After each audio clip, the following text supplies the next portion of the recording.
నీకు వందనాలు జీవాధిపతి. ఈ దినం ప్రభు నీ దయ, నీ కనికరం స్వామి మమ్మల్ని ఆదరిస్తున్న నీ ప్రేమకై స్తోత్రం స్వామి. నీ దాసులు జ్ఞాపకం చేసుకోండి అయ్యా. నీ ఆత్మతో చూపించండి. మా ప్రధాన యాజకుడు అయ్యా, ఏ స్థితిలో సరిపోయిన మా యాజకుడు, మా ప్రధాన యాజకుడు మాకు ఉన్నవాడు ప్రభు. ఏ స్థితికైనా సరిపోయిన నీ కృపకై స్తోత్రం చేస్తాను. మమ్మల్ని అందరినీ జ్ఞాపకం చేసుకోండి, బలపరచండి, నడిపించండి. ఇప్పుడు వచ్చిన బ్రహ్మ నీ కృపను బట్టి నీకు స్తోత్రం. వాళ్ళందరినీ కూడా దీవించండి, వాకు ద్వారా ఆశీర్వదించండి ప్రభు. స్వస్థపరచండి, బలపరచండి, ఆశీర్వదించండి. పరసంబంధంగా భూసంబంధంగా ప్రభు నీ వాక్కులో ఉన్న శక్తి, ఆశీర్వాదం దీవించయ్యా. మీరే తన సాగుకుండా చూపించండి. అది ఆటంకం తొలగించి ఆమోస గ్రంథాల కదా దాని యొక్క పశువులు కాపరికి దానికి బయలుపరిచిన ఆత్మ వాక్కులపై నీకు మాకు కూడా సంపూర్ణంగా బయలుపరిచి మహిమపడమని యేసునామమున అడుగుతున్నాము. ఆమేన్. ప్రార్థించిన దైవజనులకు వందనాలు. ప్రియ దేవుని పిల్లరా, మన ప్రభు అయిన యేసయ్యకు మహిమ, ఘనత, ప్రభావములు కలుగునుగాక. యేసయ్య కనికరములు, కృప, సమాధానములు మనందరి ఎడల విస్తరించి కాపాడి రక్షించునుగాక. ఆమెన్. Praise the Lord. స్తోత్రం.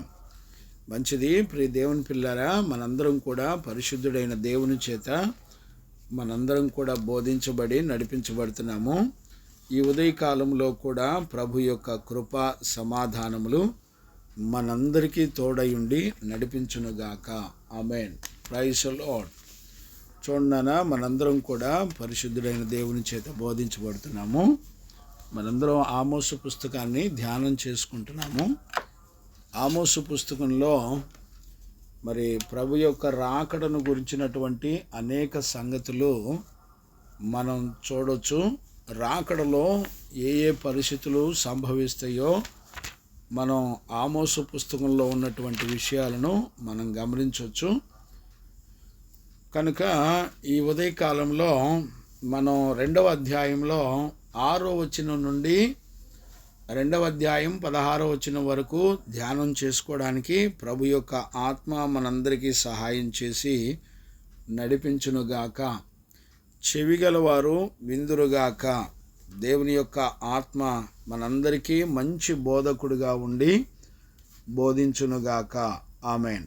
చూడండి నాన్న, నేను చదువుతున్నాను ఆమోసు పుస్తకం 2వ అధ్యాయము 6వ వచనం నుండి 16వ వచనం వరకు.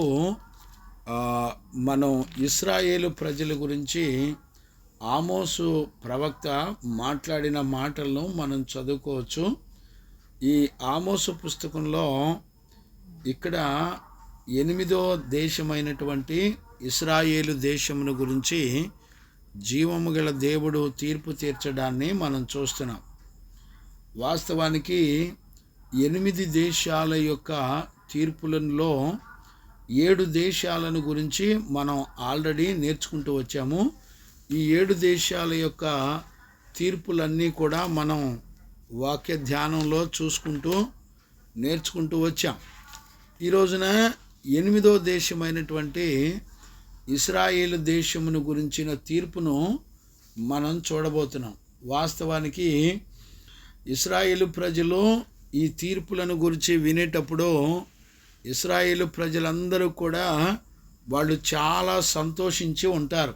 ఎందుకంటే ఈ 7 దేశాల వాళ్ళు ఇశ్రాయేలీల పట్ల వాళ్ళు చేసినటువంటి ఘోరమైన అతిక్రమాన్ని బట్టి దేవుడు తీర్పు తీర్చడాన్ని ఆమోసు ప్రవక్త నోట వినేటప్పుడు ఇశ్రాయేలు ప్రజలందరూ కూడా అవును ప్రభువా, అవును ప్రభువా అని ఇశ్రాయేలు ప్రజలందరూ కూడా మాట్లాడుకుంటూ ఉండొచ్చు బహుశా.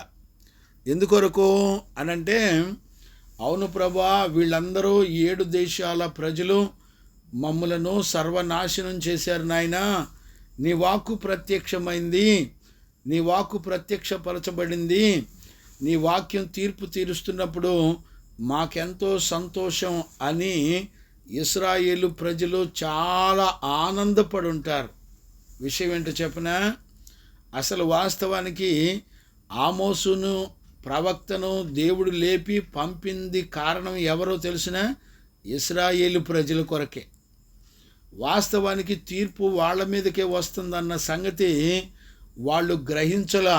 విశేషం ఏంటంటే 2వ అధ్యాయం 6వ వచనంలోకి వచ్చేదాకా వాళ్ళ గురించి, ఇశ్రాయేలు ప్రజల గురించి దేవుడు తీర్పు తీరుస్తాడనే సంగతి ఎవరికీ తెలీదు. గమనించారా?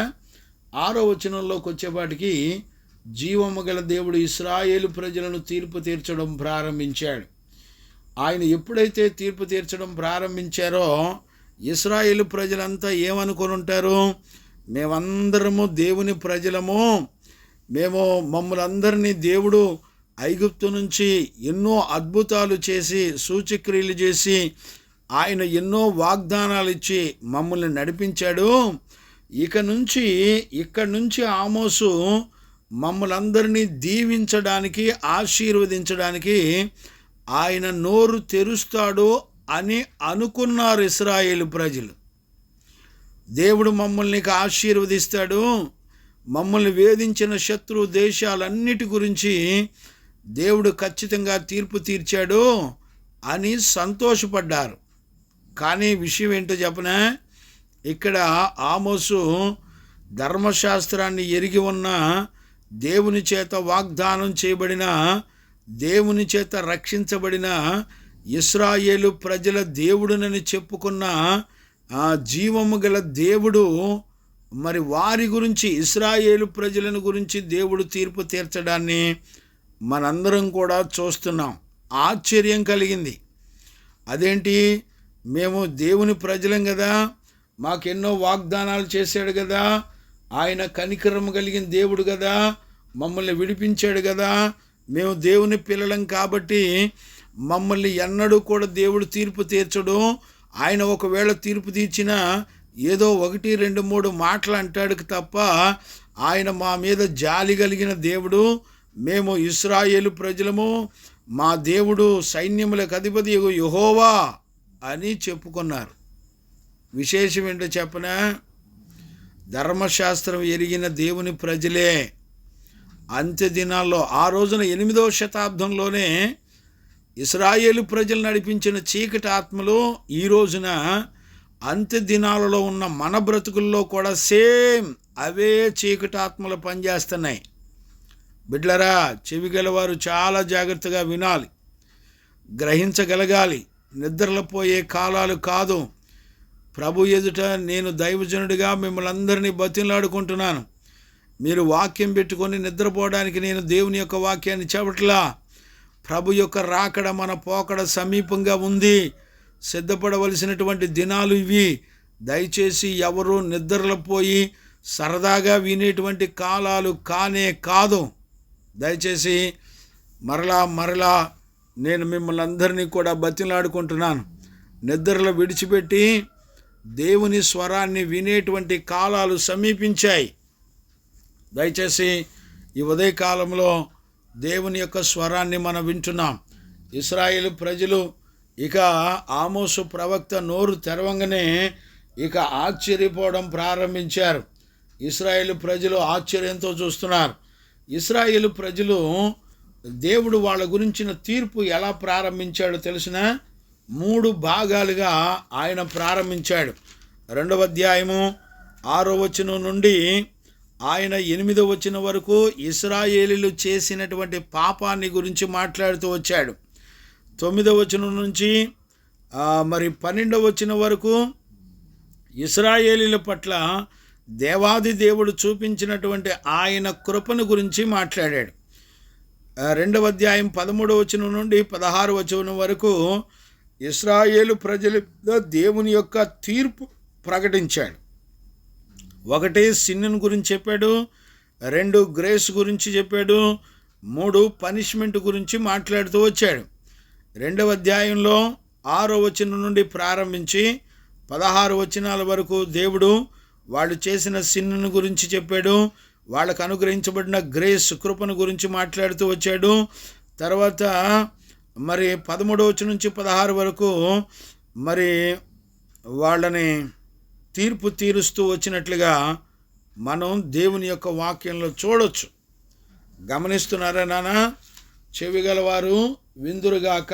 చూడండి, ఇశ్రాయేలు ప్రజల గురించి జీవము గల దేవుడు మాట్లాడుతున్న మాటను ఎలా ప్రారంభించాడో చూడండి. నేను చదువుతాను, చూడండి. యెహోవా సెలవిచ్చినదేమనగా, చూడండి, ఇప్పటి వరకు 7 దేశాల ప్రజలను దేవుడు ఎలా తీర్పు తీర్చాడో, యెహోవా సెలవిచ్చినదేమనగా అని ఎలా ప్రారంభించాడో, అలానే సేమ్ ఇశ్రాయేలు ప్రజల పట్ల కూడా పరిశుద్ధుడైన దేవుడు అలానే ప్రారంభించాడు. ఇశ్రాయేలు 3-4 సార్లు చేసిన దోషమును బట్టి నేను తప్పకుండా దానిని శిక్షించును. ఏలయనగా, చూసారా, 3-4 సార్లు చేసిన దోషము అనగా వారి యొక్క దోషములు, పాపములు, కనికరము కలిగిన దేవుడు, దీర్ఘశాంతము కలిగినటువంటి దేవుడు. ఆయన దీర్ఘశాంతాన్ని దాటి వెళ్ళిపోయినాయి వాళ్ళ పాపాలు. ఆయన కనికరాన్ని కూడా దాటి వెళ్ళిపోయినాయి. వాస్తవానికి భూప్రపంచంలో దేవుడు కనికరము కలిగిన వాడు తప్ప మరెవరు లేరు. దీర్ఘశాంతము కలిగి క్షమించే కృప కలిగినటువంటి దేవాది దేవుడు ఆయన తప్ప ఎవడు లేరు. చివరికి ఆయన తీర్పు తీర్చే స్థాయికి వీళ్ళ పాపాలు విస్తరించినాయి. గమనించారా? మన కుటుంబాల్లో కూడా దేవుడు తీర్పు తీర్చే కాలాల వరకు మన దోషాలు, పాపాలు విస్తరించిపోయినాయి. గమనించారా? కనికరము కలిగిన దేవుడే తట్టుకోలేని పాపాలు. గమనించారా? దీర్ఘశాంతముతో, ఓర్పుతో ఉండేటువంటి దేవుడే తట్టుకోలేనటువంటి పాపాలు విస్తరించిపోయిన పరిస్థితులు మనలో కూడా, మన కుటుంబాల్లో, బిడ్డల్లో కూడా ఉంటాయి. చూడండి, వాళ్ళు ఏమేం చేశారో జీవము గల దేవుడు మాట్లాడుతున్నాడు. ఏలయనగా ద్రవ్యమునకై దాని జనులు నీతిమంతులను అమ్మివేయుదురు. చూసారా? నీతిమంతులను అమ్మేస్తారంటండి. ఏమండి? డబ్బులకు నీతిమంతులను అమ్మేస్తారట. గమనించారా? రెండవది, పాదరక్షకులకై బీదలను అమ్మివేయుదురు. చూసారా? 2 రకాల ప్రజలను అమ్మేస్తున్నారు. అందుకని నేను కీర్తనల పుస్తకంలో 41వ కీర్తనలో ఆల్రెడీ చెప్పాను మీకు. బేదలో 2 రకాలుగా ఉంటారు. ఒకటి ప్రతిష్ఠితులైన అపోస్తులు, ఆత్మ సంబంధమైన పరిశుద్ధులు. రెండవది మరి శరీర సంబంధమైనటువంటి బేదలు. ఈ 2 రకాల బేదలు ఉంటారని, వారి మీద కనికరము, కటాక్షము చూపించాలని పరిశుద్ధ లేఖనంలో 41వ కీర్తనలో ఆల్రెడీ మనం నేర్చుకున్నాం. కాబట్టి ఈ ఉదయకాలంలో దేవుని యొక్క వాక్యాన్ని వింటున్న దేవుని పిల్లరా, ఖచ్చితంగా మనం ఈ విషయాలన్నీ కూడా గుర్తుపట్టాలి. ఇప్పుడు వీళ్ళు ఇశ్రాయేలు ప్రజలు దేవుని ప్రజలు ఎవరిని అమ్మేస్తున్నారట? ఎవరెవరిని అమ్మేస్తున్నారు చేసినా ఖచ్చితంగా ఆత్మ సంబంధమైనటువంటి నీతిమంతులను. అంటే వీళ్ళు అలాగే వాళ్ళ దేశంలో, అంటే సొంత ప్రజలలోనే పేదలు. గమనించారా? పేదవారిని కొనుక్కొని అమ్ముకుంటున్నారంటండి. చూడండి ఎలాంటి మనస్సాక్షి కలిగినటువంటి వాళ్ళు. అంటే వాళ్ళు ఎంత డబ్బు విస్తరించిపోయిందో, వాళ్ళు ఎంతగా దీవించబడ్డారో చూడండి. చూసారా? ద్వితీయోపదేశకాండం 8, 11, 9 నుండి మనం చదువుకోగలిగితే చాలా విషయాల్లో వాళ్ళు బహుగా విస్తరించి, తిని తాగి సంతోషించి ఇల్లు కట్టుకొనొచ్చు చక్కగా వాళ్ళు నడిపించబడ్డాన్ని మనం చూడవచ్చు. నేను చదువుతాను, చూడండి. ద్వితీయోపదేశకాండం 8వ అధ్యాయం 9 నుంచి చదువుతాను, చూడండి. పోని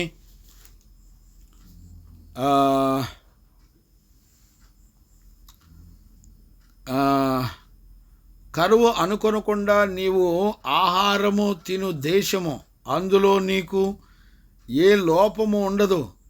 అది ఇనుప రాళ్లగల దేశము, దానిలో కొండలలో నీవు రాగిని త్రవ్వి తీయవచ్చును. నీవు తిని తృప్తి పొంది నీ దేవుడైన యెహోవా నీకిచ్చిన మంచి దేశమునను బట్టి ఆయనను స్తుతింపవలెను. నేడు నేను నీకు ఆజ్ఞాపించిన ఈ ఆజ్ఞలను, విధులను, కట్టడలను నీవు అనుసరింపక నీ దేవుడైన యెహోవాను మరచి కడుపారా తిని మంచి ఇండ్లు కట్టించుకొని వాటిలో నివసింపగా నీ పశువులు, నీ గొర్రెలు, నీ మేకలు వృద్ధి అయి నీకు వెండి బంగారము విస్తరించి నీకు కలిగినదంతయు వర్ధిల్లినప్పుడు నీ మనస్సు మదించి దాసుల గృహమైన ఐగుప్తులో నుండి నిన్ను రప్పించిన నీ దేవుడైన యెహోవాను మరచి. చూశారండి, నేను అడుగుతున్నాను, దేవుని ఎదుట ఇశ్రాయేలు ప్రజలు ఒక బానిసలుగా ఐగుప్తు దేశంలో పేదవారిగా బానిసలుగా బాగా బలహీనులుగా బలము లేనటువంటి వారిగా అప్పగించబడ్డారు ఐగుప్తు దేశానికి. ఎవరో ఇశ్రాయేలు ప్రజలు. విశేషం ఏంటో చెప్పనా, అంత బలహీనులై అప్పగించబడిన వారిని దేవాది దేవుడు ఐగుప్తు యొక్క సాతాను యొక్క అధికారం నుంచి విడిపించి ఆయన కానాను దేశాన్ని వాళ్ళకిచ్చాడు.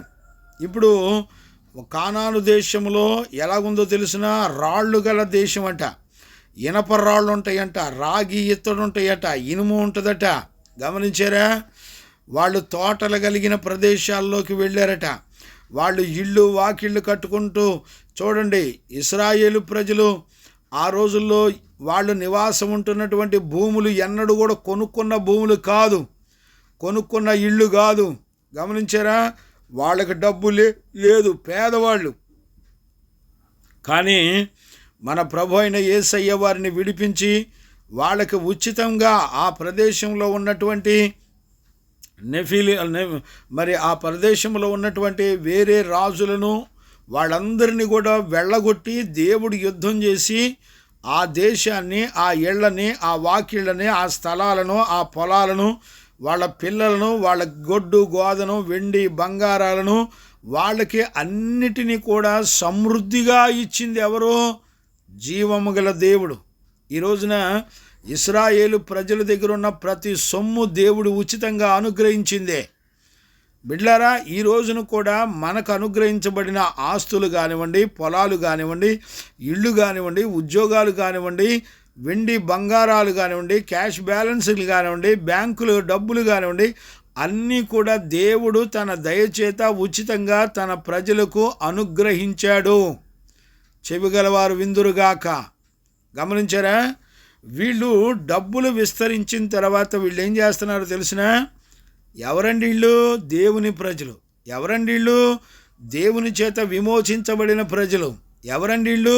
ధర్మశాస్త్రం ఎరిగిన ప్రజలు. ఎవరండి వీళ్ళు? దేవుని వాక్యం బాగా తెలిసిన వాళ్ళు. గమనించారా? వీళ్ళు ఎవరి తాలూకు అంటే, ఇదిగో వీళ్ళ పక్షంగా ఇశ్రాయేలీల దేవుడైన యెహోవా యుద్ధ శూరుడై ఆయన వారి పక్షంగా ఉన్నవాడని ప్రపంచ దేశాలన్నీ గడగడలాడిపోయినటువంటి వాళ్ళ పేరు చెబితేనే వాళ్ళతో సైన్యములకు అధిపతి యెహోవా ఉన్నాడని భయపడ్డారు ప్రపంచ దేశాలు. గమనించారా? అలాంటి ఇశ్రాయేలు ప్రజల్లో జరుగుతున్నటువంటి దేవుని చిత్తానికి విరోధంగా జరుగుతున్నటువంటి పాపాలను దేవుడు ఎత్తిపడుతున్నాడు. నేను అడుగుతున్నాను, ఏమండి, నీతిమంతులు ఏం చేశారండి? వాళ్ళని కొని అమ్ముకుంటున్నారంటండి, సంతలో బొమ్మల్లాగా. ఈ రోజున సేవకుల్ని ఏం చేస్తున్నారు తెలిసిన? సంఘ విశ్వాసులు, అయ్యగారు మా ఇంట్లో పెళ్లి రోజు చేస్తే మీకు 10,000 రూపాయలు కానుకిస్తాం, అయ్యగారు మా ఇంట్లో పుట్టినరోజు చేస్తే మీకు 5,000 కానుకిస్తాం, మీరు రండి అని కొనుక్కుంటున్నారు. ఆ రోజున నీతిమంతులను కొనుక్కొని వాళ్ళకి నచ్చినట్టుగా ఎలా ఆడించుకుంటున్నారో ఇవాళ కూడా అంతే. దినాలు, తద్దినాలు, పుట్టినరోజులు, పెళ్లి రోజులు, జ్ఞాపకార్థ కూటాలు, సంవత్సరికాలు, ఆ పండగలు, ఆచారాలు చూసారండి. క్రిస్మస్లు, గుడ్ ఫ్రైడేలు, ఈస్టర్లు ఎవరు నేర్పారండి? చూసారా? ఎవరు ఈ దరిద్రపు అలవాట్లన్నీ నేర్పింది? ఇశ్రాయేలు ప్రజలే. నీతిమంతులైన వాళ్ళని డబ్బుతో కొనుక్కుంటున్నారు. గుర్తుపట్టారా? చెవిగల వారు విందురుగాక. ఈ రోజున నువ్వు ఏ సంఘాల్లో ఉన్నావో కళ్ళు తెరుచుకొని ప్రవర్తించు. నువ్వే సంఘమైనా సరే, నువ్వు ఎలాంటి సంఘంలో ఉన్నావో, ఎలాంటి మరి మోసపూరితమైన దేవుని ఉగ్రతను పాత్రులైనటువంటి ఇశ్రాయేలు ప్రజలు ఏ విధంగా కఠినంగా బ్రతికారో అలా బ్రతుకుతున్న సంఘాలలో నువ్వెక్కడున్నావో పరీక్షించుకో. గుర్తుపట్టారండి? జాగ్రత్తగా ఈ విషయాలు అర్థం చేసుకోవాలి. వాళ్ళు ఎలాగున్నారో తెలిసినా నేను ఎలయనగా నేను చదువుతున్నాను చూడండి. 4 సార్లు చేసిన దోషములను బట్టి నేను తప్పకుండా వారిని శిక్షించును. ఏలయనగా ద్రవ్యమునకై దానిని జనులు నీతిమంతులను అమ్మివేయుదురు, పాదరక్షకులకై బేదలను అమ్మివేయుదురు. ఏమండి, చెప్పుల కోసం ఒక మనిషిని అమ్మేస్తారంటండి. ఎవరిని? పేదవాళ్ళని. ఎవరండి పనులు చేసేది? దేవుని ప్రజలు. గుర్తుపట్టారా? ఈ రోజున చర్చిలో ఉన్న వాళ్ళే మీ పిల్లలకి మంచి సంబంధాలు చూస్తామని భయంకరమైన సంబంధాలు చూస్తున్నారు. గమనించారా? ఈ రోజున చర్చిలో వాళ్ళే పెళ్ళిళ్ళ బ్రోకర్లు అయిపోయారు.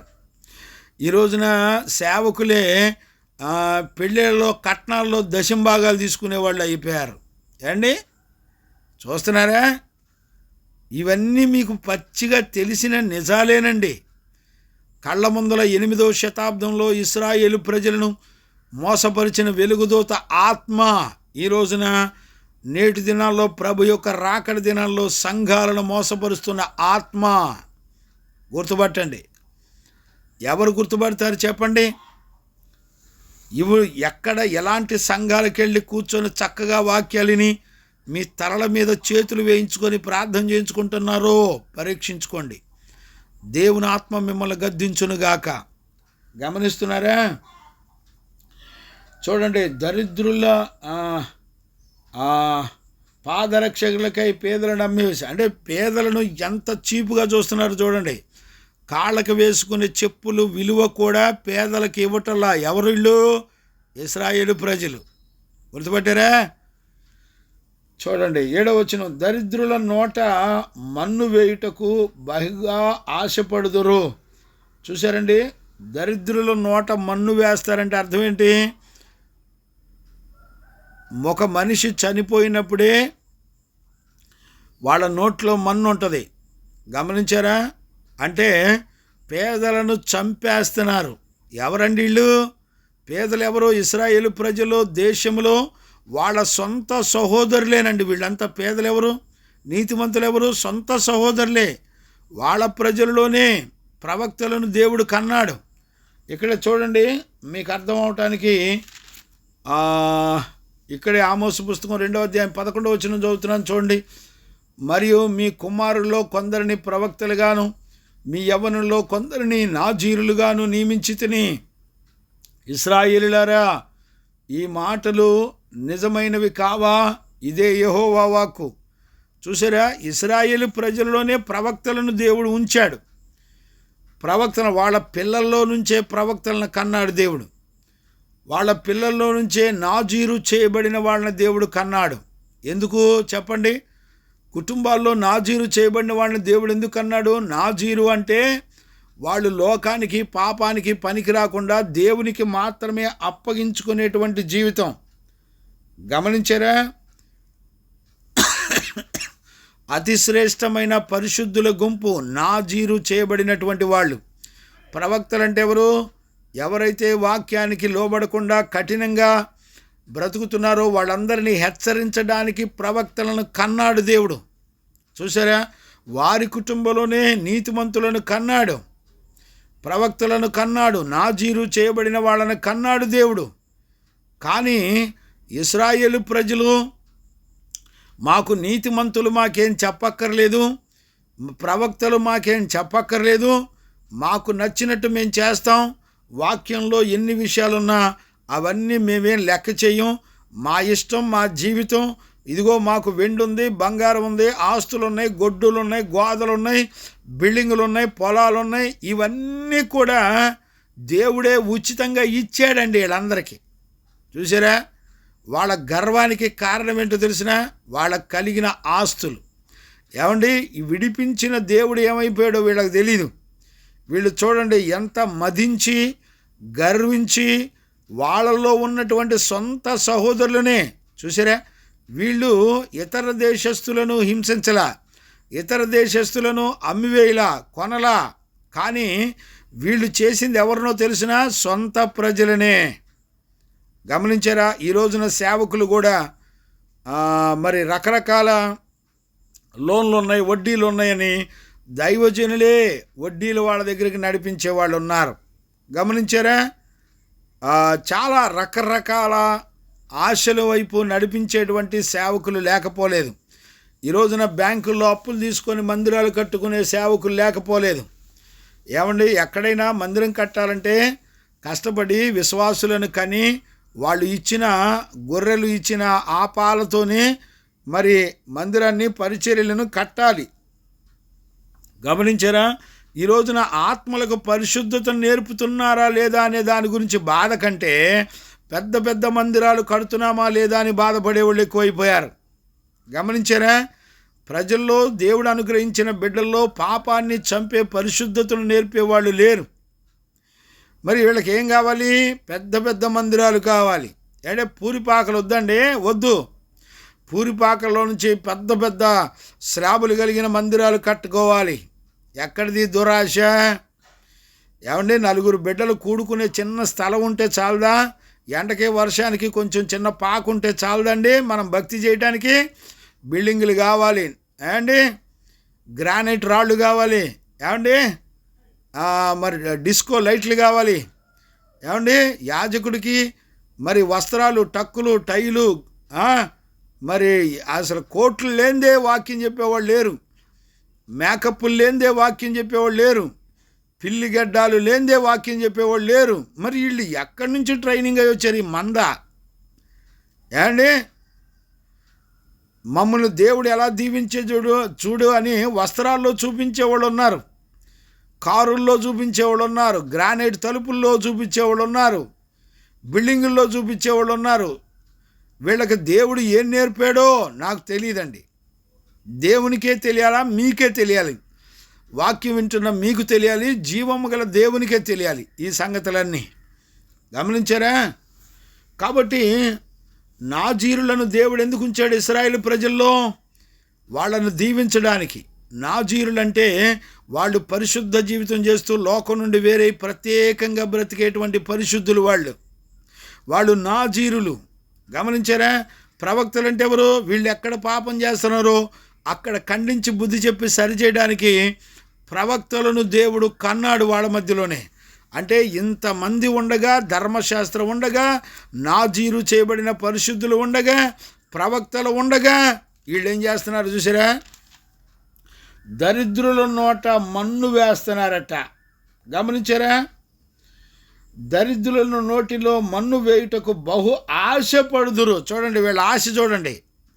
దరిద్రులను చంపేసి వాళ్ళకున్న ఆస్తులు, పొలాలు కూడా దోచుకుందాం అనుకునే రకం. వీళ్ళ ఆశలకు అంతం ఉందండి. ఈ రోజున బతుకు మారిపోయినా ఈ రోజున సేవకులు ఏం చేస్తున్నారు తెలిసిన? అబ్బాయి, మీరు అమ్మేసిన దానిలో వాటా ఇవ్వండి 10%, మీ పిల్లలకి కట్నాలు వస్తే వాటా ఇవ్వండి 10%, 50%. ఏండి, అసలు నువ్వు కానుక తీసుకునే వాడికి మారు మనసు ఉందా లేదా చూసావు ఎప్పుడైనా? వాళ్ళకి పరిశుద్ధ జీవితం ఉందా లేదో చూసావా? ఏమండి, దైవజనుడు వెళ్ళి క్షయమైపోయే లోక జ్ఞానం కొరకు ప్రార్థన చేస్తాడా? ప్రభువా మా పిల్లల్ని దీవించయ్యా అని ప్రార్థన చేస్తారా? ఏమండి, బుద్ధి జ్ఞానం ఉందండి? దేవుడు చెప్తున్నాడు, లోకము తన జ్ఞానము చేత క్రీస్తుని ఎరగదని రాస్తే, ప్రభువా పిల్లల చదువుల కొరకు, పెళ్ళిళ్ళ కొరకు, ఉద్యోగాల కొరకు, బిల్డింగుల కొరకు, లోన్ల కొరకు, వడ్డీల కొరకు ఏండి ప్రార్థనలు చేసే సేవకులు చాలామంది ఉన్నారండి, దుర్బోధకులు. ఏమండి, ఏమో నాకు తెలీదు, మీకు అప్పగించేస్తున్నాను, ప్రభువుకి అప్పగించేస్తున్నాను మీ బతుకుల్ని. ప్రభు చూసుకుంటాడు. నువ్వు ఎవరి దగ్గరికి వెళ్ళి ఎదుగుతున్నావు చూసుకో. చూసారా? బహుగా ఆశపడుదురు, దీనుల త్రోవకు అడ్డము వచ్చేదరు. చూసారా? వాళ్ళ త్రోవలకు అడ్డం వస్తారు. ఇప్పుడు వాళ్ళకి ఏదన్నా శ్రమ వచ్చిందనుకోండి, ఎవరైనా ఆదరిస్తారేమోనని వాళ్ళ దగ్గరికి వెళ్తే వీళ్ళు ఇశ్రాయేలు ప్రజలు అడ్డం వెళ్ళి నిల్చుంటారంట పేదవాళ్ళకి అడ్డంగా. రేయ్, నీకు ఏ మేలు జరగకూడదో మేము చెప్పకుండా నీకు ఎవడో సాయం చేయడు. ఇక్కడ వాళ్ళ త్రోవలకు అడ్డుపడుతూ ఉంటారంట, వాళ్ళకి మేలు జరగకుండా అడ్డుపడుతూ ఉంటారంట, వాళ్ళకి న్యాయం జరగకుండా అడ్డుపడుతూ ఉంటారంట. వాళ్ళకి పోలీస్ స్టేషన్లో, వాళ్ళకి న్యాయస్థానంలో ఎక్కడా వాళ్ళకి విలువ ఇవ్వకుండా వాళ్ళకి అడ్డంగా నిలబడతారంట. ఏమంటారో తెలుసా ఇశ్రాయేల్ ప్రజలు? మేం చెప్పినట్టు మీరు వింటేనే మీకు బ్రతుకు, లేకపోతే మీకెక్కడ న్యాయం కూడా జరగనివ్వం అని అడ్డంగా నిలబడతారంటండి. అంటే ఇవన్నీ అంత్య దినాల్లో ఇప్పుడు మన కుటుంబాల్లో జరగట్లేదా? మీ మనోనేత్రాలు తెలుసుకొని ఒకసారి చూసుకోండి. ఎవడరా నీకు మేలు జరగకుండా అడ్డుపడేది ఎవడరా అంటే నీ సొంత అన్నే, నీ సొంత తమ్ముడే, నీ సొంత తల్లిదండ్రులే, నీ సొంత భార్యనే, నీ సొంత పిల్లలే. గుర్తుపెట్టారా? ధైర్యం ఉంటే పరీక్షించుకోండి.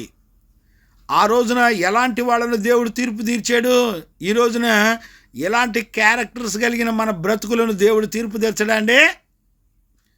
ఆయన వదిలేస్తాడా?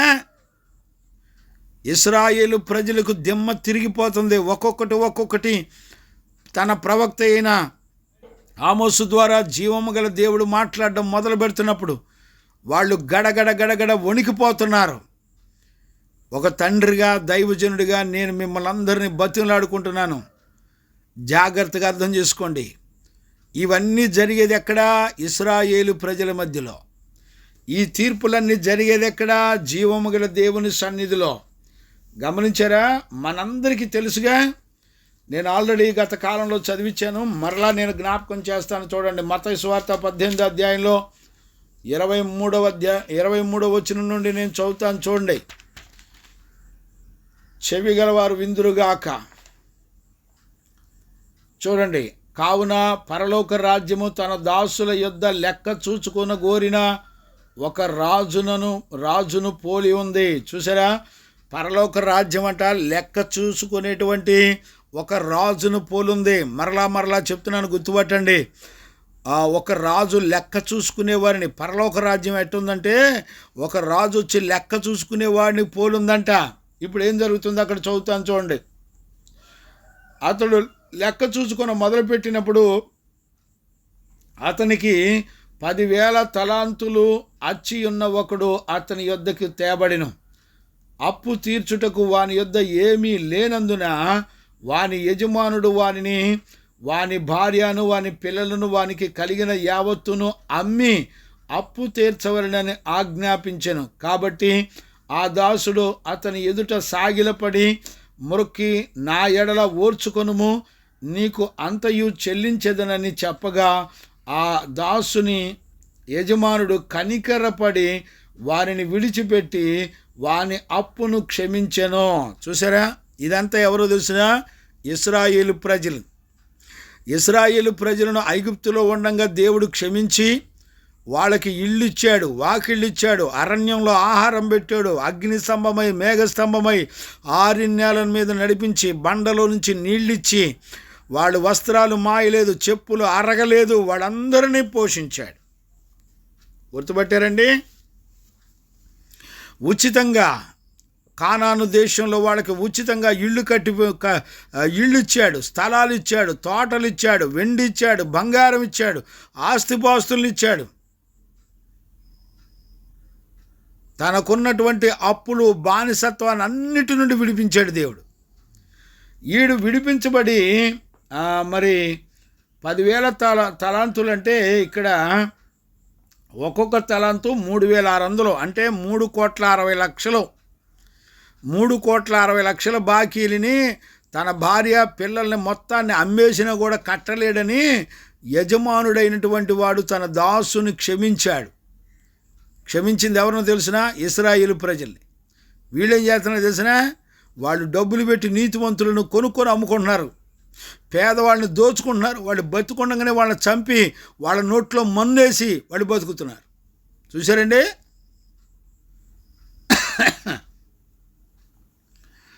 అప్పుడు చూడండి 26, కాబట్టి ఆ దాసుడు అతని ఎదుట సాగిలపడి మొక్కి, నా ఎడల ఓర్చుకొనుము, నీకు అంతయు చెల్లించదని చెప్పగా ఆ దాసుని యజమానుడు కనికరపడి వారిని విడిచి వాని అప్పు క్షమించను. అయితే దాసుడు బయటికి వెళ్ళి తనకు 100 దేనారములు అచ్చి ఉన్న తన తోడి దాసును ఒకరిని చూచి వాను గొంతు పట్టుకొని, నీవు అచ్చి ఉన్నది చెల్లించుమనెను.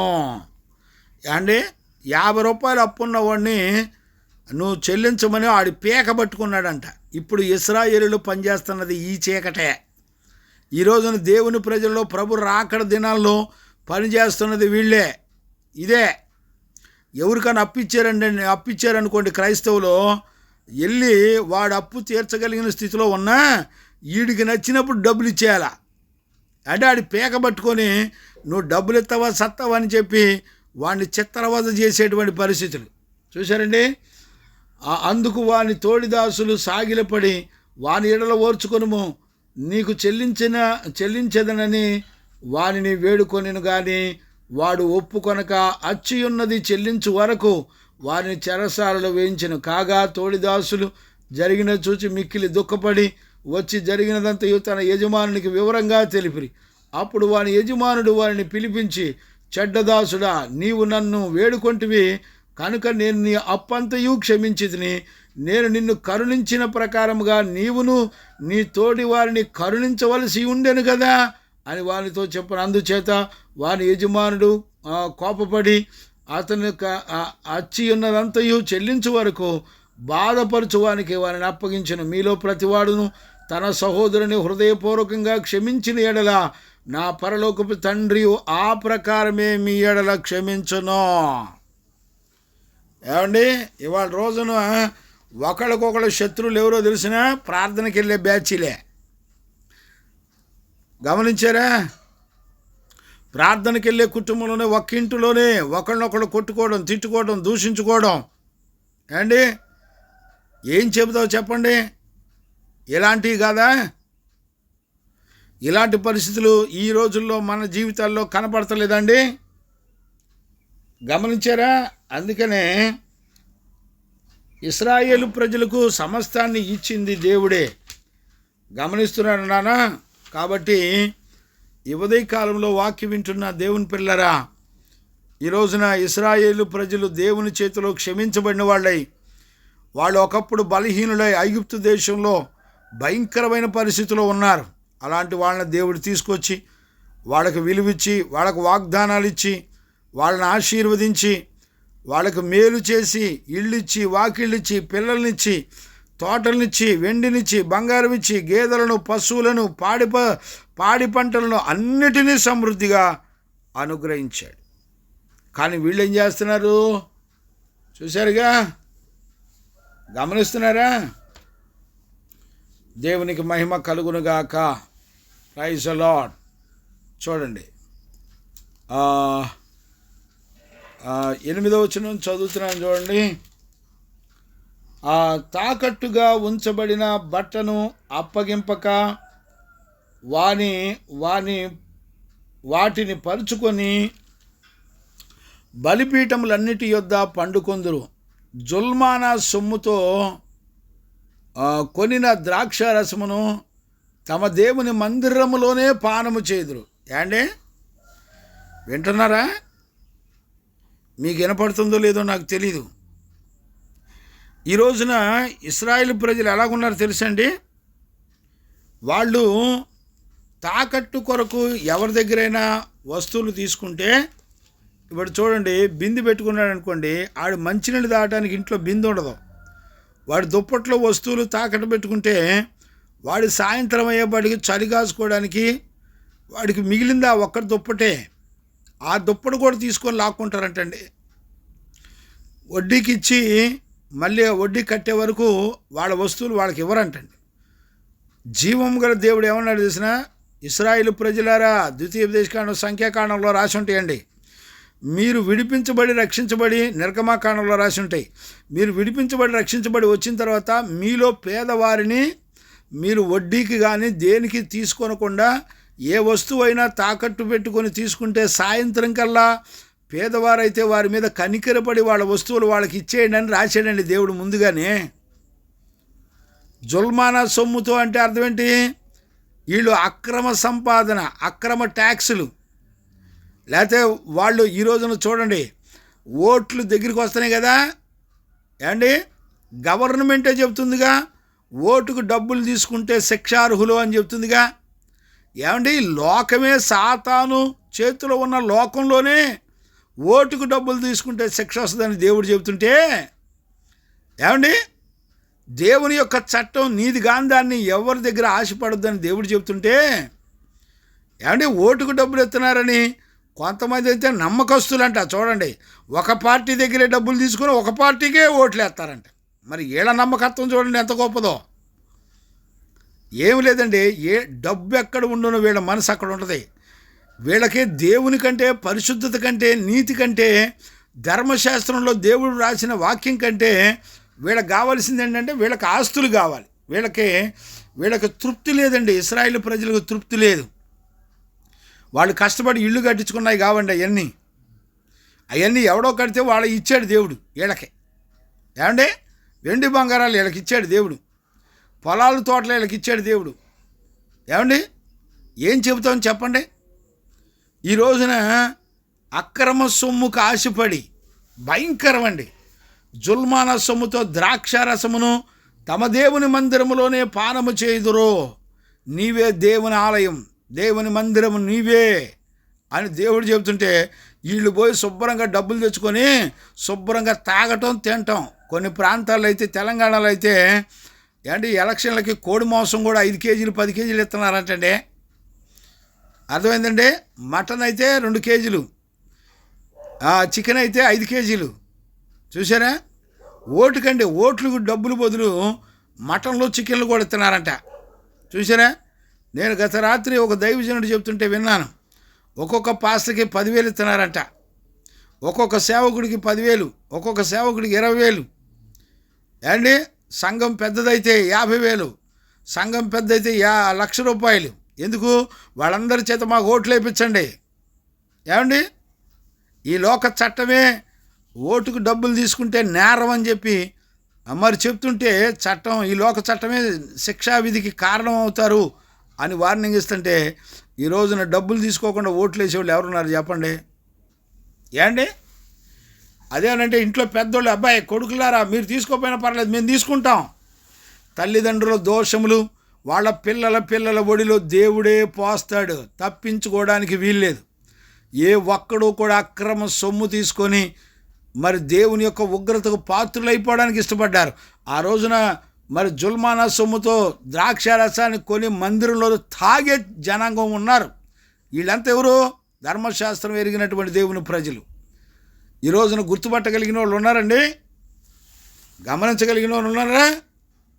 ఎంత భయంకరంగా ఉన్నారు చూడండి. నీవే దేవుని మందిరం, ఆయన ఆత్మ నివసించేటువంటి మందిరం నువ్వే. ఆ మందిరంలోనే తాగాలనే మనసు, వ్యభిచారం చేయాలనే మనసు, ధనాశ కలిగిన మనసు, ఇతరులను మోసం చేయాలనే మనసు. చూసారా? ఇవన్నీ ఆ రోజుల్లో ఇశ్రాయేలు ప్రజల్లో ఉన్నాయండి. ఈ రోజున కూడా మన ఇళ్లలోనూ, మన జీవితాల్లోనే, మన సంఘాల్లోనే, మన సేవకుల్లోనే ఉన్నటువంటి భయంకరమైనటువంటి సత్యాలు. ఆ రోజున తీర్పు తీర్చిన దేవుడు ఈ రోజున మనల్ని తీర్పు తీర్చడండి? చెప్పండి. నీ సహోదరుని ప్రేమించడం చేత కాదు, సొంత తల్లి తండ్రులే తమ పిల్లలు డబ్బు సంపాదించేవాడిని ఒకలాగా, డబ్బు సంపాదించిన ఒకలాగా ప్రేమించే భయంకరమైన మనస్సాక్షి కలిగిన వాళ్ళు లేరా? డబ్బు ప్రాముఖ్యంతో బ్రతికేటువంటి వాళ్ళు లేరా? డబ్బుంటే వాడు వ్యభిచారైనా దుర్మార్గుడైనా పర్వాలేదట, వాడు ఎలాంటి అక్రమస్తుడైనా పర్వాలేదు, డబ్బు సంపాదిస్తే చాలు. తల్లిదండ్రులు కూడా వాడికి దండం పెడతారు. మా అబ్బాయి బాగా సంపాదిస్తున్నాడండి, దేవుడు మా వాడిని దీవించాడండి అని చెప్పుకుంటున్నారు. దేవుడు భయంకరమైన ఆయన తీర్పు తీర్చడానికి బయలుదేరాడు. ఆయన వెనకడుగు వేయడు, తప్పక శిక్షింతును అని రాశాడు. ఎక్కడ చూసినా అదే మాట రాశాడు, తప్పక శిక్షింతును. ఎవడిని విడిచిపెట్టడు. అన్య దేశస్తుల్ని దేవుడు విడిచిపెట్టలేదు, ఇశ్రాయేలు ప్రజలను దేవుడు విడిచిపెట్టలేదు. అన్య దేశ ప్రజలనైతే 2-3 వాక్యాలే రాశాడు ఆడ గురించి, కానీ ఇశ్రాయేలు ప్రజల గురించి ఎన్ని వాక్యాలు రాశాడు తెలిసినా? ఇక్కడ చూడండి. అయ్యయ్యా అమ్మా నానా జాషువా మీట్లో పెట్టండి నానా. అమ్మా శివశిస్తుడి తల్లి మీట్లో పెట్టండి. రైట్. దేవునికి మహిమ కలుగునుగాక. దేవునికి మహిమ కలుగునుగాక. Praise Lord. ఇప్పుడు చాలా జాగ్రత్తగా అర్థం చేసుకోండి. ఈ ఉదయకాలంలో దేవుని యొక్క వాక్యాన్ని వింటున్న దేవుని పిల్లరా, ఒక తండ్రిగా, దైవజనుడిగా నేను మిమ్మల్ని అందరినీ గద్దిస్తున్నాను. చాలా జాగ్రత్తగా అర్థం చేసుకోండి. ఇప్పుడు గమనించారా? ఇప్పుడు 9వ వచనం నుండి 12వ వచనం వరకు, ఇప్పటిదాకా 6వ వచనం నుండి 8వ వచనం వరకు ఇశ్రాయేలు ప్రజల యొక్క పాపాన్ని గురించి జీవము గల దేవుడు మాట్లాడడాన్ని మనం చూస్తున్నాం. ఇప్పుడు 9వ వచనం నుంచి 12వ వచనం వరకు వారి మీద దేవుని యొక్క కనికరం ఎలాంటిదో చెప్తున్నాడు. ఇశ్రాయేలులారా, మీరు ఇంత ఘోరమైన పాపం చేస్తున్నారు కదా, పేదలను నీతిమంతులను అమ్మేసి కొనుక్కుంటున్నారు కదా, వాళ్ళ నోట్లో మన్ను పోస్తున్నారు కదా, వాళ్ళు తాకట్టుగా పెట్టుకున్నది ఇవ్వకుండా వాళ్ళని బాధ పెడుతున్నారు కదా, వాళ్ళ మార్గాల్లో మీరు అడ్డం పడి దోచుకుంటున్నారు కదా, వాళ్ళకి మేలు జరగకుండా అడ్డం పడి మీ బలాన్ని చూపిస్తున్నారు కదా, ఇదిగో మీరు అక్రమంగా ట్యాక్సులు రకరకాలుగా అక్రమ సొమ్మును సంపాదించి మీరు మందిరంలోనే తిని తాగి తిరుగుతున్నారు కదా, నేను ఇంతగా మీకు మేలు చేస్తే మీరు పేదలను కనికరించమని. చూడండి, నేను మీకు ఒక మాట నేను చదువుతాను చూడండి. నిర్గమాకాండంలో వాళ్ళు పేదలను ఎలా చూసుకోవాలో దేవుడు ఏం చెప్పాడో చూడండి. నేను చూపించాలి. ఆ మాటలు కూడా మీకు చెప్పకపోతే వేస్ట్. నేను సందర్భం వచ్చింది కనుక నాకు గుర్తొచ్చింది. చూడండి నాన్న, 22వ అధ్యాయంలో నిర్గమాకాండము ఒక మాట ఉండాలండి. 22లో చివరిలో చెప్తాడండి. 22వ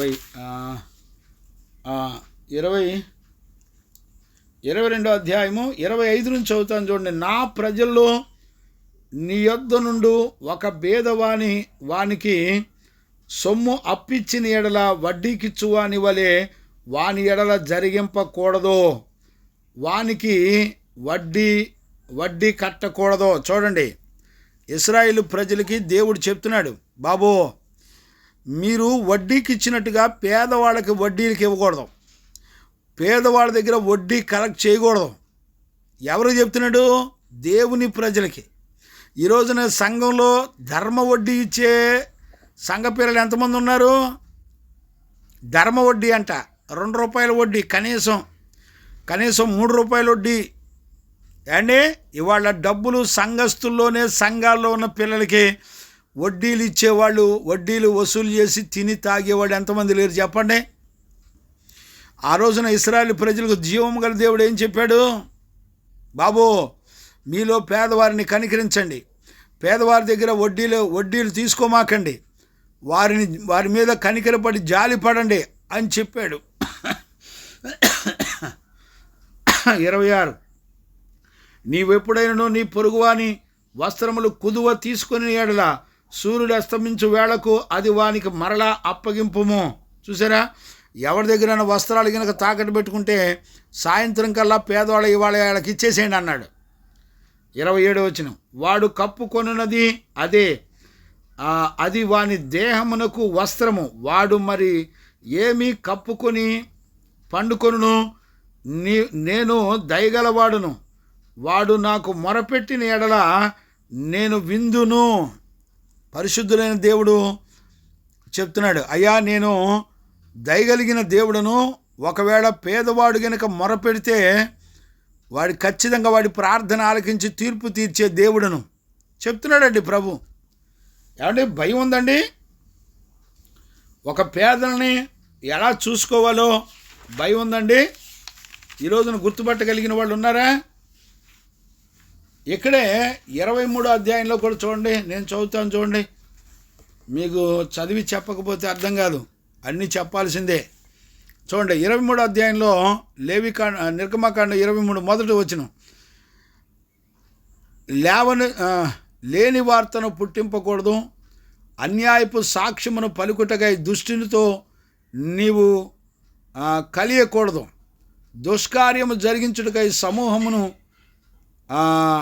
వెంబడించవద్దు, న్యాయమును త్రిప్పివేయుటకు సమూహములతో చేరి వాద్యములలో సాక్ష్యము పలకకూడదు, వాద్యమాడువాడు భేదపడైనను వాని ఎడల పక్షపాతముగా ఉండకూడదు.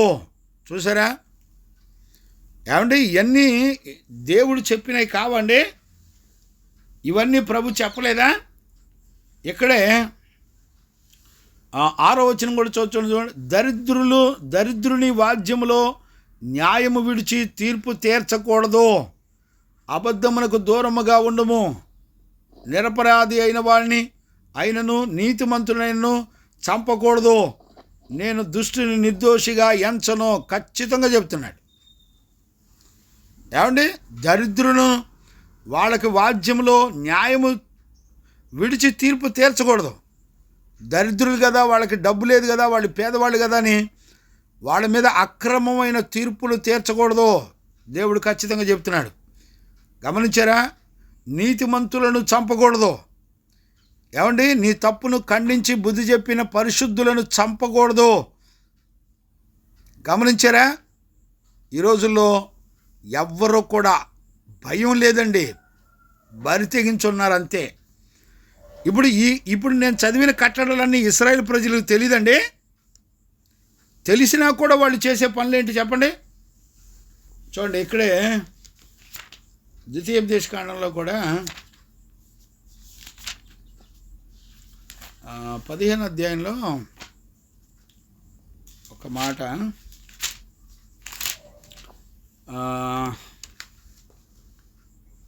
15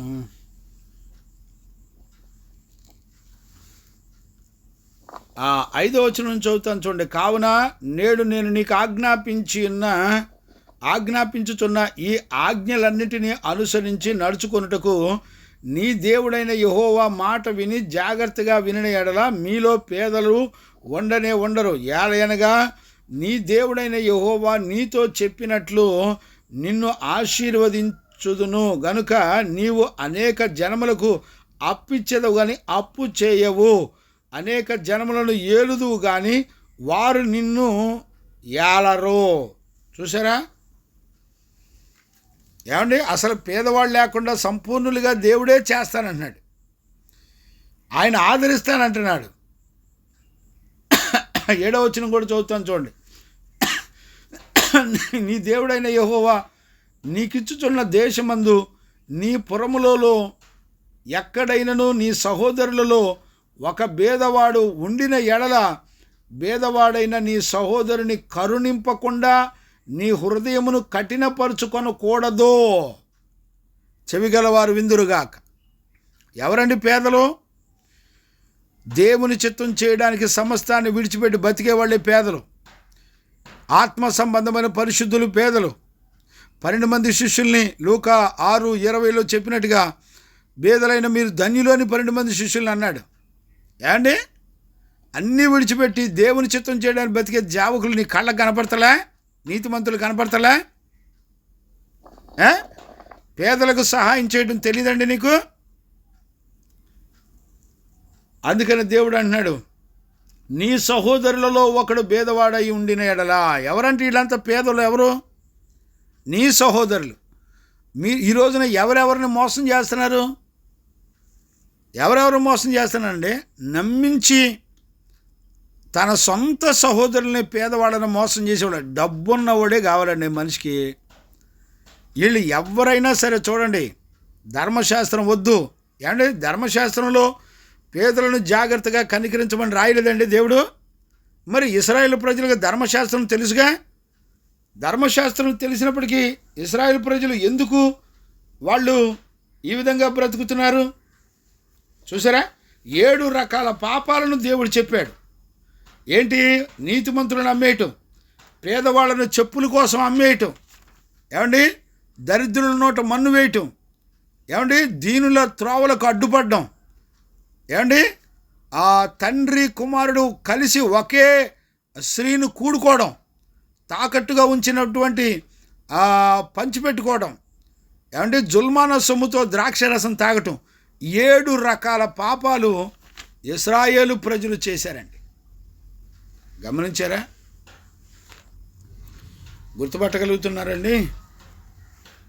7 రకాల పాపాలు ఇశ్రాయేలు ప్రజలు చేశారండి. దేవుడు ఊరుకుంటాడండి? ఆయన న్యాయము తీర్చక మాంతాడా? చెప్పండి.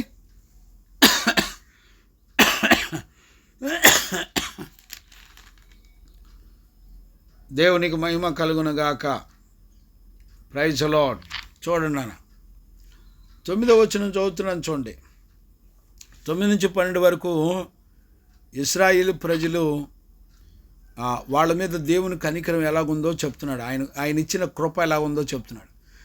దేవదారు వృక్షమంతా ఎత్తైన వారును, సింధూర వృక్షమంతా బలము గల వారగు అమోరీయులను వారి ముందర నిలవకుండా నేను నాశనము చేసి తిని కదా. ఇక్కడ నుంచి దేవుడు ఏం మాట్లాడతాడు తెలుసా?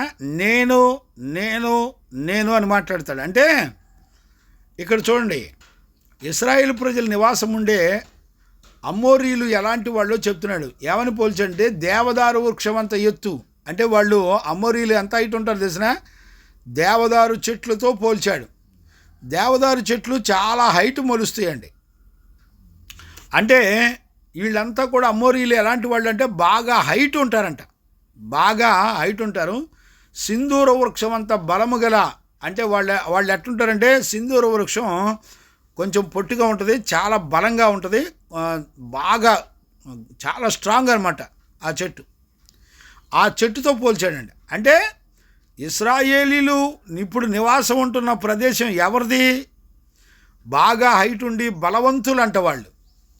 అలాంటి వాళ్ళందరినీ కూడా దేవుడు నిర్మూలన చేసి, చూడండి, సింధూర వృక్ష బలము గలవారగు అమోరీయులను వారి ముందర నిలవకుండా నేను నాశనము చేసి తిని కదా. పైన వారి ఫలమును, క్రింద వారి మూలములను నేను నాశనము చేసి తిని కదా. అంటే అర్థం ఏంటి? కింద వేళ్ళు, పైన చెట్లు కొమ్మలు, వాటన్నిటినీ నాశనం చేశాడంట. అంటే పూర్తిగా నిర్మూలన చేశాడు వాళ్ళని. ఎవరి కొరకు? దేవుని ప్రజలైన ఇశ్రాయేలు ప్రజల కొరకు. ఏమండి, దేవుడు యుద్ధం చేసి ఎవరెవరిని అసలు వాళ్ళ మూలాలు కానీ ఏర్లతో సహా వాళ్ళని పీకి పారేశాడండి. వాళ్ళ వంశంలో ఒక్కడ కూడా లేకుండా దేవుడు యుద్ధం చేసి ఇశ్రాయేలు ప్రజలకు ఇచ్చేసాడండి వాళ్ళ ఆస్తులన్నీ. భయం ఉందండి. వీళ్ళు ఎంత కనికరించబడ్డారు, వీళ్ళని దేవుడు ఎంత కనికరించి క్షమించాడంటారు. ఏమోనండి, మరి వాక్యాలు వింటున్నారో మరి వీళ్ళ మనసుకు అర్థమవుతుందో లేదో నాకు తెలియదు. మిమ్మల్ని అందరినీ యేసయ్యకి అప్పగిస్తున్నాను, ఆయన చూసుకుంటాడు. మీకు భయము భక్తి లేదండి, మీ ఇష్టం. మీ ఇష్టం. 10వ వచనం, మరియు ఐగుప్తు దేశంలో నుండి మిమ్మల్ని రప్పించి తిని. చూసారా దేవుడు ఏం చెప్తున్నాడో? నానా, నా కృప మీ ఎళ్ళ ఎంత విస్తరించిందో చూడండి. ఐగుప్తు దేశంలో మీరు బానిసలుగా ఉండి దిక్కునేలాగా, జబ్బులు వచ్చిన వాళ్ళలాగా, పేదవాళ్ళై బానిసత్వంలో ఉంటే మిమ్మల్ని తీసుకొచ్చింది ఎవరు? నేను కదా. మొట్టమొదట భూమిని, ఇళ్ళని, ఆ స్థలాల గురించి దేవుడు మాట్లాడాడు. ఇప్పుడు సాతాను చేతుల నుంచి విడిపించిన విషయాలు మాట్లాడుతున్నాడు. చూడండి, ఐగుప్తు దేశం నుంచి మిమ్మల్ని రప్పించి అమోరీల దేశము నీకు స్వాధీనపరచవలనని 40 సంవత్సరంలో అరణ్యమందు మిమ్మల్ని నడిపించి తిని గదా. చూసారా, ఇక్కడ కూడా నేనే కదా మిమ్మల్ని విడిపించాను, నేనే కదా అరణ్యంలో మిమ్మల్ని నడిపించాను, నేనే కదా అరణ్యంలో అగ్నిస్తంభమై మేఘస్తంభమై నడిపించాను, బండ నుంచి నీళ్ళు ఇచ్చాను, మీరు వస్త్రాలు మాయకుండా మీకు వస్త్రాలు, చెప్పులు అరకుండా చెప్పులు మీకు అన్నీ ఇచ్చి నడిపించింది ఎవరు? 40 సంవత్సరాలు నేనే కదా. ఆయన కృప ఎంతగా ఆశీర్వదించిందో చెప్తున్నాడు దేవుడు. చూసారండి, 11వ వచనం, మరియు మీ కుమారుల్లో కొందరిని ప్రవక్తలుగాను మీ యవ్వనంలో కొందరిని నాకు నాజీరులుగాను నియమించితిని. ఇశ్రాయేలీయులారా, ఈ మాట నిజమైనవి కావా? ఇదే యెహోవా వాక్కు. అయితే నాజీరులకు మీరు ద్రాక్షారసము తాగనిచ్చితిరి, ప్రవచింపవద్దని ప్రవక్తలకు ఆజ్ఞాపించితిరి. చూసారండి ఎంత భయంకరలో. చూసారా, వాళ్ళ మధ్యలో నాజీరులు నుంచితే, నాజీరుల గురించి మీరు సంఖ్యాకాండంలో చదవచ్చు 6వ అధ్యాయంలో. తర్వాత చదువుకోండి, నేను అన్నీ ఎక్స్ప్లెయిన్ చేయడం టైం సరిపోదు నాకు. సంఖ్యాకాండం 6వ మొదటి వచనం నుంచి చదువుకోండి. నాజీరు చేయబడినవాడు ముందు తాకూడదు, నాజీరు చేయబడినాడు వెంట్రుకలు కత్తిరించుకోకూడదు. గమనించారా? వాళ్ళకి ప్రతిష్ఠ ఉంటుంది. వాళ్ళు లోకంతో సంబంధం లేకుండా వేరుగా ప్రత్యేకంగా బ్రతకాలి. అదే కొత్త నిబంధనలు అయితే అపోస్తులు ప్రతిష్ఠితులు, వాళ్ళు లోకానికి వేరుగా ప్రత్యేకంగా బ్రతకాలి. పరిశుద్ధులకి వీళ్ళు ఏం నేర్పుతున్నారు చూడండి. ఇశ్రాయేలు ప్రజలు పరిశుద్ధులకి ఏం నేర్పుతున్నారు తెలిసినా? నాజీరు చేయబడిన వాళ్ళకి ఏం నేర్పుతున్నారు కదా? నువ్వు ముందు తాగి ఏం పర్లేదని తాగెత్తున్నారంటండి. ఎట్ట చెడగొడుతున్నారో చూడండి. ప్రవక్తలు నువ్వు సత్యం చెప్పొద్దు, దేవుడేం చెప్తే అది చెప్పొద్దు. మాకెవరు అక్కర్లేదు, సత్యం చెప్పేవాళ్ళు మాకు అక్కర్లేదు, దుర్బోధకులు మాకు అవసరం, అబద్ధ బోధలు చేసేవాళ్ళు మాకు అవసరం, వాళ్ళు కావాలి మాకు. మీరు సత్యం చెప్తున్నారు కనుక మీరు మాకు అక్కర్లా. దేవుని వాక్యం ఉన్నదన్నట్టుగా చెప్పేవాళ్ళు మాకొద్దు. మాకెవరు కావాలి? అబద్ధికులు కావాలి. మాకెవరు కావాలి? వాక్యంలో ఉన్న జీవితాన్ని చేయాలని కోరుకునేవాళ్ళు మాకు అక్కర్లా. చూసారండి? ఇప్పుడు చెప్పండి, గుర్తుపట్టారా? అంటే ఇప్పుడు 9వ వచనం నుంచి 12 వచనాల వరకు మనం ఏం చూసామంటే, నేను మిమ్మల్ని ఎలా నడిపించాను, మీకు ఎలా ఇళ్ళు వాకిళ్ళు ఇచ్చాను, నేను మిమ్మల్ని ఐగుప్తు నుంచి ఎలా విడిపించుకొచ్చాను, నేను మిమ్మల్ని ఎలా ఆశీర్వదించాను, మీలో ప్రవక్తలను ఇచ్చాను, నాజీరు చేయబడిన వాళ్ళని ఇచ్చాను, పరిశుద్ధులను ఇచ్చాను, ఇంతమందిని ఇచ్చింది, ఇన్ని చేసింది నేను కాదా అని ఆయన కృప మాట్లాడుతూ వచ్చింది. ఇప్పుడు చెప్తున్నాడు చూడండి. 13వ వచనం నుంచి 16 వరకు నేను చదువుతున్నాను చూడండి. ఇదిగో దేవుని యొక్క తీర్పు స్టార్ట్ అయిందండి.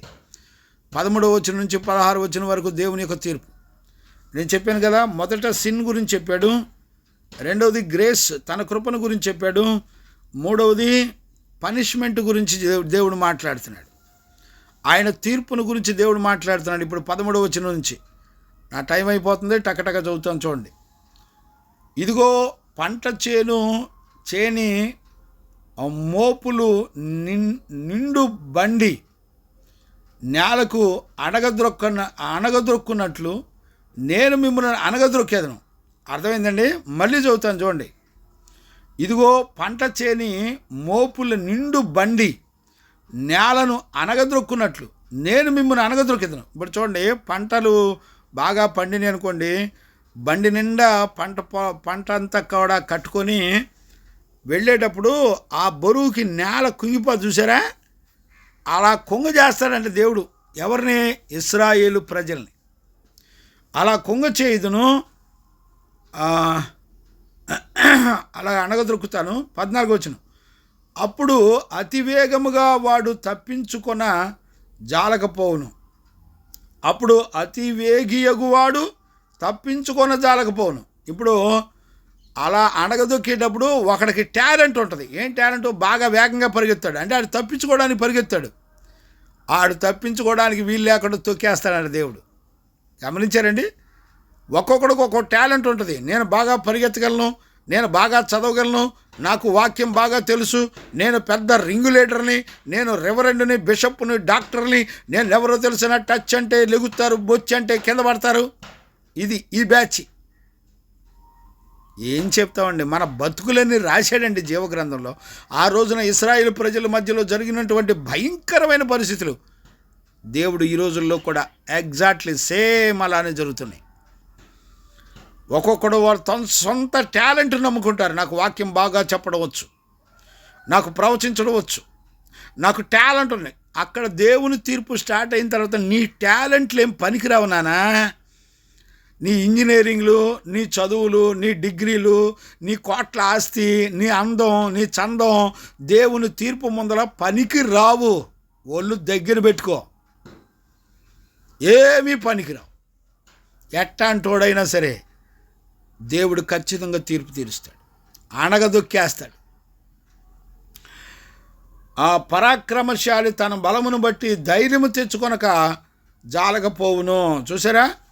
ఆడు పరాక్రమవంతుడంట. అట్టంటోడికి ఇక ధైర్యం రాదు. అక్కడ ఉగ్రత ఎవరిది? దేవుని తీర్పు. ఇక ఆడికి ధైర్యం రాదు, గడగడ గడగడ వణికిపోతాడు. చూసారా, పరాక్రమశాలి తన బలమును బట్టి ధైర్యం జాలకపోను, బలాఢ్యుడు తన ప్రాణమును రక్షించుకొని జాలకపోను. నేను బలంగా ఉన్నాను, కరాటే వచ్చు, కుంగుఫు వచ్చు, గాడిద గుడ్డొచ్చు, నా బలం ఏంటో తెలిసినా, మాకు ఎంతమంది చుట్టాలు ఉన్నారో తెలిసినా, మా వాళ్ళంతా కలెక్టర్లు, మా వాళ్ళంతా ఎమ్మెల్యేలు, మా వాళ్ళ ఎంపీలు, నీ బలం ఎంత ఉన్నా కూడా వేస్టే. దేవుని తీర్పు స్టార్ట్ అయిందంటే ఆయన తీర్పుని ఎదుర్కొనే దమ్ము ఎవడికి ఉండదు. చూసారా, 15వ వచనం, విలుకాడు నిలవజాలకపోవును. చూసారా, విల్లు బాణం పెట్టి కొట్టేవాడు నిలవలేకపోవును, వడిగా పరిగెత్తువాడు తప్పించుకొనలేకపోను, గుర్రం ఎక్కిన వాడు తన ప్రాణమును రక్షించుకొనజాలకపోవును. గుర్రం అలుపు లేకుండా పరిగెత్తుతో ఇక తిరుగులేదు, మనకి ఇబ్బంది ఏమి లేదు అనుకుంటే, దేవుడు అంటాడు, గుర్రం మీద ఎక్కి చక్కగా తప్పించుకుందాం అనుకునేవాడు కూడా తన ప్రాణాన్ని కాపాడుకోలేడని దేవుడు చెప్తున్నాడు. 16వ వచనం, మరియు ఆ దినమున బలాఢ్యులలో బహుధైర్యము గలవాడు దిగంబరి అయి పారిపోవును. ఇదే యెహోవా వాక్కు. ఇదండి. ఇప్పుడు చెప్పండి, నేను ఇంకా ఇవన్నీ కూడా ఓన్లీ చదివి మీకు చూపిస్తున్నాను అంతే, మీకు చదివి వినిపిస్తున్నాను అంతే. నేను ఒక్కొక్క వచనం వెనక మళ్ళీ నేను వెళ్ళట్లా. నేను ఇదంతా ఒక్కొక్క వచనం ధ్యానం చేస్తే అవదని హిస్టారికల్ అంటే హిస్టరీ మాదిరిగా చెప్తున్నాను మీకు. ఇప్పుడు అక్కడ రాసింది ఉన్నట్టు చదివితేనే మనకు మైండ్ బ్లాక్ అయిపోతుంది. ఏంటి, దేవుని ప్రజలు ఇంత క్రూరమైన వాళ్ళు ఉంటారా? ఉన్నారు. మన ఇళ్ళలో ఇవన్నీ జరగట్లా? ఏమంటే ఒక్క కొడుకు ఒక్క తండ్రి ఇద్దరు కలిసి ఒక స్త్రీ అమ్మడు పోయిన వాళ్ళు లేరు? ఏం బతుకులండి. ఏమండి, నమ్ముకున్న వాళ్ళని మోసం చేయట్లే? గుర్తుపట్టేవాళ్ళు ఉన్నారా? పేదవాళ్ళ మీద అన్యాయపు తీర్పులు తీర్చేది ఎవరో తెలిసినా దేవుని ప్రజలే. వాళ్ళకు వాక్యం ఇచ్చాడు, ధర్మశాస్త్రం ఇచ్చాడు, నాజీరు చేయబడిన పరిశుద్ధులను ఇచ్చాడు, ఏమండి ప్రవక్తలను ఇచ్చాడు. ఎవరి మాట వినరండి వీళ్ళు. ఈ రోజుల్లో కూడా గుడికి వెళ్ళేవాళ్ళు ఉన్నారు, కానీ దేవుని వాక్యం ఎంత చెప్పినా వినేవాళ్ళు లేరు, బతుకులు మార్చుకునేవాళ్ళు లేరు. ఏమండి, ఎవడు చూసినా నేను భక్తి చేశానని చెప్పుకునేవాళ్ళు ఎక్కువైపోయారు. You are a fool. మీరు ఫూల్స్. భక్తి నువ్వెన్నడూ చేయలేవు. దేవుడు కోరుకున్న భక్తి ఎవ్వడూ చేయలేడు. ఎవరు చేస్తారో తెలిసినా, పరిశుద్ధాత్ముడు కనికరపడి దైవభక్తికి కావలసిన కృపను నీకు అనుగ్రహిస్తే నువ్వు భక్తి చేస్తావు. ఎవడో తనకు తాను నీతిమంతుడు కాలేడు. యేసయ్య కనికరపడి ఆయన నీతిని నీకిస్తే నీతిమంతుడు అవుతావు. నువ్వు గుడికెళ్ళి చందాలేసి నువ్వు గుళ్ళో వాక్యం విన్నంత మాత్రం నువ్వు పరలోకం వెళ్ళవు. నీ బతుకు మారితే పరలోకం వెళ్తావు. నీ బతుకులో పరిశుద్ధత అనే సాక్ష్యం ఉంటే నువ్వు పరలోకం వెళ్తావు. నువ్వు గుడికి 100 సార్లు వెళ్ళి వచ్చినంత మాత్రాన నువ్వు దేవుని రాజ్యానికి వెళ్ళవు. నీ తోటి సహోదరుల్ని ప్రేమించడమే నీకు చేత కాదు. నీ కోపం వస్తే సర్వనాశనం చేస్తావు. ఎన్ని మాటలంటావో నీకే తెలియదు. ఏమండి, నీ సహోదరుని నా ప్రభు కనికరంతో ఓర్చుకున్నట్టుగా నువ్వు ఓర్చుకున్నావు ఎప్పుడన్నా? ఏమండి, ఏం వాక్యం వింటున్నావు? దేవుడు నీ బ్రతుకులు ఏం కోరుకుంటున్నాడు? యేసు ప్రభు పాపులందరూ కలిసి తృణీకరించి కొట్టి ఓస్తంటే అయ్య నోరు తెరవలా. మరి నువ్వెందుకు చించుకుంటున్నావు? నీకెందుకు గొడవలు? నీకెందుకు తగాదలు? మౌనంగా తలంచుకోవడం నేర్చుకో. పరిశుద్ధుడైన దేవుడు, పరిశుద్ధులు నేర్పారు ఈ జీవితాన్ని. చూడు, బైబిల్లో నీతిమంతులు నోరు తెరవలా. దావీదంటాడయ్యా, నా శత్రువుల మధ్యలో నేను మోగవాని వలె ఉన్నాను. నోరు లేని మోగోడు ఉన్నట్టున్నాడంట, కళ్ళు లేని గుడ్డోడు ఉన్నట్టున్నాడంటండి. దావీదును చూసి నేర్చుకోండి. కాబట్టి ఉదయకాలంలో సమయం అయిపోతుంది. ఈ ఉదయకాలంలో ఇశ్రాయేలు ప్రజలు చేసిన పాపం 7 రకాల పాపాలు దేవుడు తీర్పు తీరుస్తున్నాడు. వాళ్ళ సొంత సహోదరుల మధ్యలో ఉన్నటువంటి పేదలైన వారి మీద ఇంత భయంకరమైన పాపాలు చేస్తున్నారు. ఏమండి, దేవుడు ఊరుకుంటాడా చెప్పండి? కనుక ఈ ఉదయకాలంలో ఒక తండ్రిగా, దైవజనుడిగా నేను మీ అందరి పాదాలు పట్టుకొని బతిలాడుతున్నాను. నిద్రలో పోయే కాలాలు కావండి. దేవుడు దర్శించు కాలం. భూమండలానికి తీర్పులు సమీపించేసినాయి. సూర్యుడు నలిపోయే కాలం వచ్చేసింది. చంద్రుడు ఎరిపెక్కే కాలం వచ్చేసింది. ఆల్రెడీ నాసా వాళ్ళు మొన్న ఈ మధ్య న్యూస్ పేపర్లో చూశాను నేను. చంద్రుడి మీద డస్ట్ ఏర్పడుతుందంట. ఆ డస్ట్ వల్ల చంద్రుడంతా ఎర్రగా తయారైపోతున్నాడంట. సూర్యుడి మీదకి మచ్చలు వచ్చేస్తున్నాయి, బొక్కలు పడిపోయి సూర్యుడు నలిపోయే కాలాలు సమీపించినని నాసా శాస్త్రవేత్తలు దేవుడు ఏదైతే చెప్పాడో, ఏవేలు ప్రవక్త ఏ విషయాలైతే చెప్పాడో అవన్నీ జరుగుతున్నాయి. దేశం మీదకి దేశం, రాజ్యం మీదకి రాజ్యం, యుద్ధాలు. ఏ దేశం చూసినా యుద్ధాలతోనే ఉంది. కరువులు, భూకంపాలు, వర్షాలు, వరదలు ముంచెత్తేస్తున్నాయి. కళ్ళ ముందల బ్రిటను, కళ్ళ ముందల ఈ రోజున అబుదాబి, దుబాయ్ ఎంత భయంకరంగా ముంచివేయబడుతున్నాయి చెప్పండి. ఎక్కడ చూసినా తెగుళ్ళు, కరువులు. మీకు విషయం చెప్పనా, మంచి శుభవార్త. ఈ మొన్న కరోనాకి టీకాలు వేయించుకున్న పిల్లలందరికీ శుభవార్త. ఈ టీకాలు వేయించుకున్న బ్యాచ్ అందరికీ రకరకాల వింత జబ్బులు వస్తున్నాయంట. హార్ట్ స్ట్రోకులు వస్తున్నాయి, రకరకాల జబ్బులు వస్తున్నాయి. దేవుని కృపను బట్టి, మహాకృపను బట్టి మేము మా సంఘ పిల్లలు ఎవ్వరం కూడా ఈ టీకాల మందులు వేయించుకోవాలి. ఇంజక్షన్లు లేవు మాకు. యేసు ప్రభు పొందిన గాయాల ద్వారానే మేమందరం స్వస్థత పొంది బతికాం. గమనించారా? ఈ టీకాలు వేయించుకొని మొన్న కరోనా నుంచి కాపాడబడ్డానికి వేయించుకున్న టీకాలకి కోర్టులో మొన్న జడ్జిమెంట్లో ఆ కంపెనీ, టీకా వాడిన కంపెనీ వాళ్ళు నిజాన్ని ఒప్పుకున్నారు. అయ్యా, మేము తయారు చేసిన టీకా కొన్ని సంవత్సరాల తర్వాత కొంతమంది బలహీనం అయ్యి దెబ్బతిని ప్రాణాలు పోయే అవకాశం కూడా ఉంది అని చెప్పారు. ఎంత లాభమో అంత నష్టం కూడా ఉంది అని వాళ్ళు కోర్టులో, ఆ మెడిసిన్ తయారు చేసిన వాళ్ళే ఒప్పుకున్నారు కోర్టులో. ఏమండి, పరిస్థితులు చేదాటిపోతున్నాయి. ఆయన పొందిన గాయాల వలనే మనకు స్వస్థత. దేని వలన స్వస్థత లేదు. దేవుని కృపను బట్టి నా దగ్గర ఉన్న పిల్లలు దైవిక స్వస్థతలో ఉంటున్నారు. కనుక దేవుని యొక్క వాక్యాన్ని వింటున్న దేవుని పిల్లరా, ఈ ఉదయకాలంలో ఒక తండ్రిగా, దైవజనుడిగా మిమ్మల్ని అందరినీ బతిలాడుకుంటున్నాను. ఇదిగో ఇశ్రాయేలు ప్రజల్ని, వాళ్ళు మేము దేవుని పిల్లలం కదా, మాకు తీర్పు రాదనుకున్నారు. దేవుడు విడిచిపెట్టక తీర్పు తీర్చాడు. కాబట్టి దేవుని మాటకు భయపడి, ఆయన తీర్పులకు భయపడి, ప్రభు యొక్క రాకడ కొరకు పాపం లేని జీవితం చేయడానికి యేసయ్య మనందరికీ కృపను అనుగ్రహించి నడిపించునుగాక. ఆమెన్. ప్రార్థన. మహాపరిశుద్ధుడైన తండ్రి, నీ వాక్కును పంపి నీ బిడ్డలతో నాతో మీరు తేటగా మాట్లాడినందుకు స్తోత్రాలు.